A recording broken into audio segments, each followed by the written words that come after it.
ಎಕ್ಸಾಕ್ಟಾಗಿ 12 ಗಂಟೆ ಅಥವಾ 12 ಗಂಟೆ 1 ನಿಮಿಷಕ್ಕೆ ಎಲ್ಲರ ಫೋನಲ್ಲೂ ಒಂದು ಬೀಪ್ ಮತ್ತು ವೈಬ್ರೇಷನ್ ಸೌಂಡ್ ಬರುತ್ತೆ. ನಾವು ಆಫೀಸಲ್ಲಿ ಇದ್ವಿ, ಎಲ್ಲರೂ ಒಂದು ಕ್ಷಣ ಏನಪ್ಪ ಅಂತ ಆತಂಕ ಆಗಿದ್ದು ಹೌದು, ಆಶ್ಚರ್ಯ ಆಗಿದ್ದು ಹೌದು. ಇದನ್ನು ಒಂಥರ ಡ್ರಿಲ್ ಅನ್ಕೋಬೋದು ನೀವು, ಡ್ರಿಲ್ ಟ್ರಿಗರ್ ಟೆಸ್ಟ್ ಅನ್ಕೊಳ್ಳಿ, ಎಕ್ಸಸೈಸ್. ಏನಪ್ಪ ಅಂದರೆ ಇಡೀ ದೇಶದಲ್ಲಿ ಒಂದೇ ಟೈಮ್ ಅಥವಾ ಏಕಕಾಲಕ್ಕೆ ಎಲ್ಲರೂ ತಲುಪಬಹುದಾ ಅಂತ ಒಂದು ಚೆಕ್ಕಿಂಗ್ ಸಿಸ್ಟಮ್ ಅಷ್ಟೇ. ಇದನ್ನ ಈ ಟೈಮ್ನಲ್ಲಿ ಯಾಕೆ ಮಾಡಿದ್ರು ಅಂತ ನೋಡೋದಾದರೆ, ಇದು ಈಗ ಅಲ್ಲ, ವರ್ಷಕ್ಕೆ ಒಂದ್ಸಲನೋ 6 ತಿಂಗಳಿಗೆ ಒಂದ್ಸಲನೋ ಮಾಡ್ತಾ ಇರಬೇಕು. ನಮ್ಮ ನ್ಯೂ ಕಮ್ಯುನಿಕೇಷನ್ ಸಿಸ್ಟಮ್ ಹೆಂಗೆ ವರ್ಕ್ ಆಗುತ್ತೆ ಅನ್ನೋದನ್ನ ತಿಳ್ಕೊಳ್ಳೋಕ್ಕೆ ನಂಬರ್ 1. ಎರಡನೇದೇನಪ್ಪ ಅಂದರೆ ನಮ್ಗಳಿಗೆ ಇದು ತೀರಾ ಹೊಸದು, ಬಿಕಾಸ್ ಇಂಥವುಗಳನ್ನು ತೀರಾ ವಿಶೇಷ ಸಂದರ್ಭ ಅಂತ ಕರಿಬೋದು. ಈಗ ಎಮರ್ಜೆನ್ಸಿ ಟೈಮ್ ಅಂತ ತಗೊಳ್ಳಿ, ಒಂದು ಯುದ್ಧ ಆಗ್ತಾ ಇರುತ್ತೆ, ಅಥವಾ ಭೂಕಂಪ, ಪ್ರವಾಹ, ಅಥವಾ ಈಗ ಕರೋನಾ ಟೈಮ್ನಲ್ಲಿ ನಾವು ಆಲ್ರೆಡಿ ಒಂದ್ಸಲ ಎಕ್ಸ್ಪೀರಿಯನ್ಸ್ ಮಾಡಿದ್ವಿ. ಇಂಥ ಟೈಮ್ಗಳಲ್ಲಿ ಏಕಕಾಲಕ್ಕೆ ಒಂದು ಬಟನ್ ಪ್ರೆಸ್ ಮಾಡಿದ್ರೆ ಎಲ್ರಿಗೂ ಈ ವಿಚಾರ ತಲುಪಬೇಕು.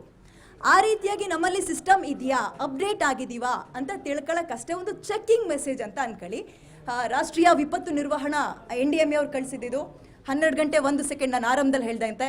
ನಂಬರ್ 1, ಆತಂಕ ಪಡೋ ಅಗತ್ಯ ಇಲ್ಲ. ನಂಬರ್ 2, ಇದೊಂಥರ ಡ್ರಿಲ್ ಟ್ರಿಗರ್ ಟೆಸ್ಟ್ ಅಂತ ನಾನು ಆಲ್ರೆಡಿ ಹೇಳಿದೆ, ಒಂದು ಎಕ್ಸಸೈಸ್ ಅಥವಾ ಡ್ರಿಲ್ ಮಾಡ್ತಾ ಇದ್ದಾರೆ ಅನ್ಕೊಳ್ಳಿ.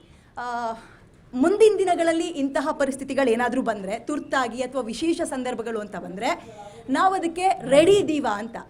ಆಪರೇಷನ್ ಸಿಂಧೂರ ಟೈಮ್ನಲ್ಲಿ ಕೆಲವೊಬ್ಬರು ಒಂದು ಎಕ್ಸ್ಪೀರಿಯನ್ಸ್ ಮಾಡಿದ್ದಾರೆ ಕೆಲವೊಂದು ಭಾಗದಲ್ಲಿ. ಆ್ಯಂಡ್ ಕರೋನಾ ಟೈಮ್ನಲ್ಲಿ ಇಡೀ ದೇಶ ಇಂತಹದ್ದೊಂದು ಸುದ್ದಿಯನ್ನು ಕೇಳಿದ್ವಿ, ಏನಪ್ಪ ಇದು ಎಲ್ರ ಫೋನ್ಗೂ ಬಂತಲ್ಲ ಅಂತ. ಇದೊಂದು ವಿಚಾರ.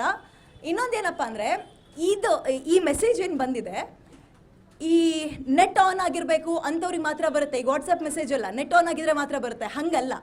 ಸಿಮ್ ಇಲ್ಲ ಅಂದರೂ ಕೂಡ ಇದು ಮೆಸೇಜ್ ಬರುತ್ತೆ ನಮ್ಗಳಿಗೆ. Phone on ಆಗಿರ್ಬೇಕಷ್ಟೇ.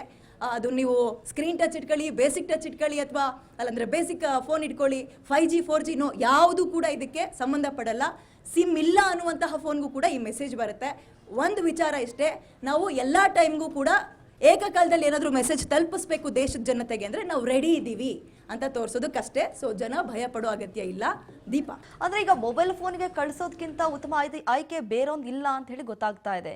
ಎಸ್, ನಿಮಗೆ ಗೊತ್ತು ಈಗ ಹೆಂಗಾಗುತ್ತೆ ಅಂದರೆ, ಊಟ ಬೇಕಾದ್ರೂ ಬಿಡ್ತೀವಿ, ಬೇರೆ ಏನು ಬೇಕಾದ್ರೂ ಬಿಡ್ತೀವಿ, ಮೊಬೈಲ್ ಮಾತ್ರ ನಾವು ಕೈಯಲ್ಲೇ ಇಟ್ಕೊಂಡಿರ್ತೀವಿ. ಹಂಗೆ ಬದಲಾಗ್ಬಿಟ್ಟಿದೆ ಜನ್ರೇಷನ್.